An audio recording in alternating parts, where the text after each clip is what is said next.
உறவுகளே, நான் சுவிஸ்மாலா. நான் நல்ல நிலைமை இருக்கிறேன். நீங்கள் எல்லாரும் அப்படி நீங்கள் எல்லாரும் நல்ல நிலைமை இருப்பீங்கன்னு சொல்லித்தான் நினைக்கிறேன். இன்றைக்கு பார்த்தீங்கன்னு சொன்னால், இன்றைக்கி முள்ளங்கி அறுவடை செய்தனால் அந்த முள்ளங்கியை ஒரு பால் கறி வைக்க போகிறேன். அதை எப்படி வைக்கிறேன்னு சொல்லித்தான் உங்களுக்கு படிப்படியாக காட்ட போகிறேன். வாங்க இப்போ காணொலிக்குள்ளே போகலாம். இந்த காணொலிக்குள்ளே போகிறதுக்கு முதல் என்னுடைய காணொலிகளை நீங்கள் அதிகமாக பார்க்குறீங்கள், ஆனால் சப்ஸ்கிரைப் பண்ண மறக்கிறீங்களோ என்னவோ தெரியல. என்னபடியாக சப்ஸ்கிரைப் பண்ணிவிட்டு மற்றவர்களுக்கும் இந்த காணொலியை உங்களுக்கு பிடிச்சிருந்தா மற்றவர்களுக்கும் இந்த காணொலியை பகிர்ந்து கொள்வது மூலம் என்னுடைய வளர்ச்சியை நான் கொஞ்சம் முன்னுக்கு கொண்டு போகலாம் என்று நினைக்கிறேன். என்றபடியாக நீங்கள் இந்த காணொலியை பகிர்ந்து கொள்வீர்கள் என்று சொல்லி நான் நினைக்கிறேன். இப்போ வாங்க நாங்கள் இந்த முள்ளங்கி பால்கறியை எப்படி வைக்கலாம்னு சொல்லி நாங்கள் படிப்படியாக பார்ப்போம். இதில் பார்த்தீங்கன்னு சொன்னால் 2 முள்ளங்கி இருக்குது. இது நேற்று அறுவடை செய்தது. இதில் நான் உங்களுக்கு என்னத்தை சொல்ல வரேன்னு சொன்னால், இந்த முள்ளங்கியை நான் தண்ணி ஊற்றாமல் அப்படியே பிடிச்சி எடுத்துட்டேன். அதில் அரைவாசி நிலத்துக்குள்ளே போயிட்டுது. ரெண்டுபடியாக இந்த முள்ளங்கிகளை நாங்கள் அறுவடை செய்யும் பொழுது நன்றாக மண்ணை கிளறி அந்த அடிவரை நல்லா வடிவாக கிளறி முள்ளங்கி எடுத்தால் தான் எங்களுக்கு அழகாக முள்ளங்கி கிடைக்கும்.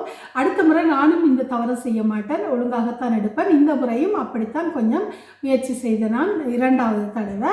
இப்போ வாங்குவோம் நாங்கள் இந்த முள்ளங்கி பால்கறி எப்படி வைக்கிறேன்னு சொல்லி உங்களுக்கு படிப்படியாக காட்டுறேன். இது என்னுடைய தோட்டத்தில் முதல் தடவையாக நான் அறுவடை செய்திருக்கிறேன் இந்த முள்ளங்கியை.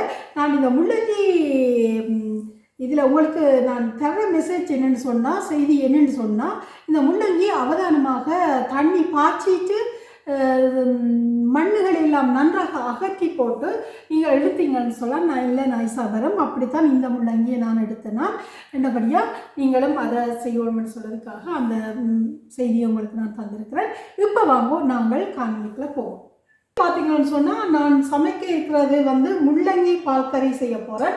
இதில் முள்ளங்கி கீரை, இந்த முள்ளங்கி இலைகள், அதோட பார்த்தீங்கன்னு சொன்னால் பீட்ரூட்டில் என்னன்னு சொன்னால் இன்றைக்கி பீட்ரூட்டும் தான் சமையல் செய்ய போகிறேன். என்னபடியாக அந்த இலையையும் எடுத்திருக்கிறேன், கத்திரிக்காய் எடுத்து வச்சிருக்கிறேன், பீட்ரூட் எடுத்து வச்சுருக்கிறேன். அதோட நான் இறைச்சிக்கறியும் சமைக்க போகிறேன். புட்டு, வெள்ளை மாவில் புட்டு அவிச்சு நான் இந்த கறிகளை செய்ய போகிறேன். இப்போ நான் எல்லாத்தையும் சமைச்சு போட்டு உங்களுக்கு காட்டுறேன். இந்த காணொலி முக்கியமாக இந்த முள்ளங்கி பால்கறி எப்படி செய்வது வாங்குவோம். நாங்கள் படிப்படியாக காணொலிக்குள்ள போவோம்.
முதல்ல நாங்கள் முள்ளங்கியை போடுவோம்.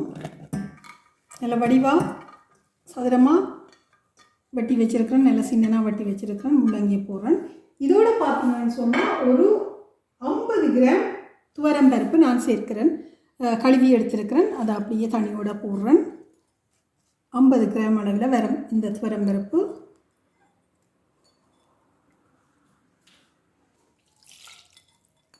தண்ணியும் விட்டுருக்குறேன் கொஞ்சம். பார்த்தீங்கன்னு சொன்னால் இதுக்கு தேவையான வெங்காயம், சிவப்பு வெங்காயம், உள்ளி, மற்றது சிவப்பு மிளகாய், அதையும் சேர்த்துக்கொள்வோம். இப்போ இதுக்கு தேவையான உப்பு போடுவோம்.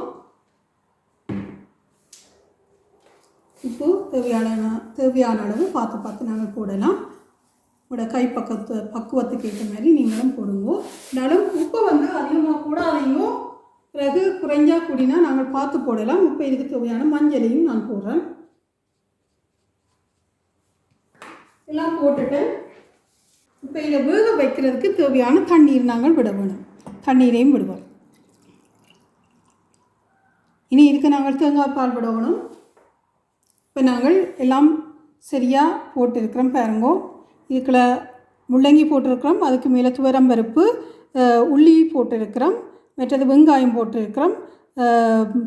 சிவத்த மிளகாய், பச்சை மிளகாய் போடுற மாதிரி நான் சிவத்த மிளகாய் போட்டிருக்கேன். நான் இது காஞ்ச மிளகாய் இல்லை, காயாத சிவத்த மிளகாய் போட்டிருக்கிறேன். மற்றது உள்ளி போட்டிருக்கிறேன், மஞ்சள் போட்டிருக்கிறேன், உப்பு போட்டிருக்கிறேன். எல்லாமே போட்டு தண்ணியும் விட்டு பாருங்கள். தண்ணி எல்லாமே மூழ்கிற அளவை விட்டால் காணும். இப்போ நாங்கள் இதை அவிய விடணும். அவிய விட்டுட்டு வாங்க தொடர்ந்து நாங்கள் என்ன செய்யலாம்னு சொல்லி நாங்கள் தொடர்ந்து பார்ப்போம்.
தேங்காய் பால் விட்டுட்டேன். ஒரு அரை கப் அளவில் தேங்காய் பால் விட்டால் காணும். இது மிளகும் சீரகமும் சேர்த்து அடித்த தூள். அதையும் இதுக்குள்ளே போட போகிறேன். மிளகும் சீரகமும் தூளாக நீங்கள் அடித்து போட்டால் இன்னொரு டேஸ்ட் கொடுக்கும். நல்ல சுவையாக இருக்குது. இப்போ இதெல்லாம் ரெடி ஆகிட்டுது. தேங்காய் பால் அதிக நேரம் கொதிக்க விடக்கூடாது. இப்போ பார்த்தீங்கன்னு சொன்னால் இன்னும் கொதிச்சுட்டு நாங்கள் கடுகை போடுவோம். இப்போ இந்த தாளிப்புக்கு தேவையான பெருஞ்சீரகம் போடுவோம். பாருங்க, பெருஞ்சீரகம்.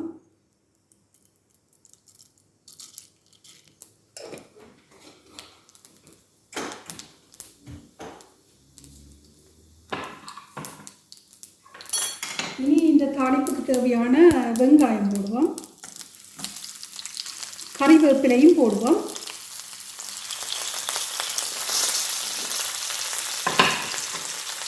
அப்படியே 2 செத்தல் மிளகாய் என்று சொல்லுவோம், இது காய்ந்த மிளகாய், அதையும் போடுவோம்.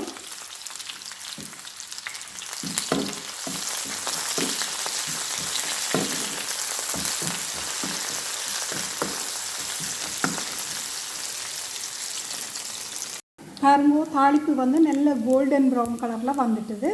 இனி இந்த பதத்தில் நாங்கள் இந்த முள்ளங்கி பால் கரைக்குள்ள நாங்கள் கொட்டி விட்டோம்னு சொன்னால் சரி.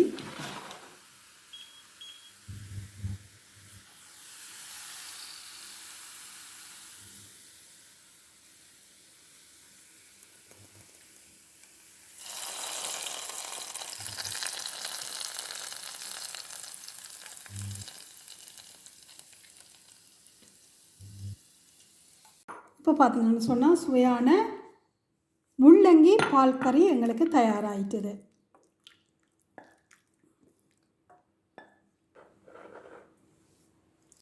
இப்போ பார்த்தீங்கன்னு சொன்னால் இதுக்கு தேவையான தேசிக்காய் புளியும் நான் விட்டுட்டேன். தேசிக்காய் புளியை அளவாக விடுங்க, கணக்க விட தேவையில்லை. பார்த்தீங்கன்னு சொன்னால் நல்ல டேஸ்டான முள்ளங்கி கறி எங்களுக்கு தயாராகிட்டுது. பாருங்க, நல்ல சுவையான முள்ளங்கி பால் கறி.